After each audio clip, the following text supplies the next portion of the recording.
Hello friends, কেমন আছো তোমরা সবাই? আশা করছি সবাই ভালো আছো, সুস্থ আছো। তো আজকে চলে এসেছি আরও একটা নতুন হেয়ারের ভিডিও নিয়ে। আশা করছি এই ভিডিওটা তোমাদের ভালো লাগবে।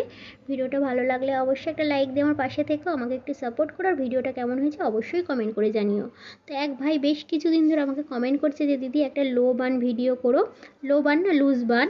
তো শ্যাম্পু করা চুল থাকলে হয়তো একটুখানি ওই খোপাটা বেশি ভালো লাগতো, কিন্তু কি করব, মাথায় তো তেল মাখা। তো ভাবলাম চলো, তুমি অনেক দিন ধরে মানে কমেন্ট করে যাচ্ছ যে দিদি একটা হচ্ছে লুজ বানের খোপা দিও। তো ভাবলাম চলো করি এই খোপাটা। আর খুব ছোট্ট একটা ভিডিও হয়েছে, আশা করছি ভালো লাগবে।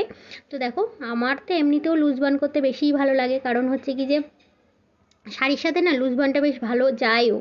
আমি দেখবে প্রায় হচ্ছে ওই রকমই খোপা করি। হ্যাঁ, গরমকালে হয়তো চুলটা একটু উপর দিকে তুলে বাঁধলাম যাতে গরমটা কম লাগে, কিন্তু শাড়ির সাথে কোথাও যেতে গেলে দেখবে লুজ বানটা চট করে, এই লম্বা চুলে আরও বিশেষ করে এই খোপাটা বেশ ভালো মানায়।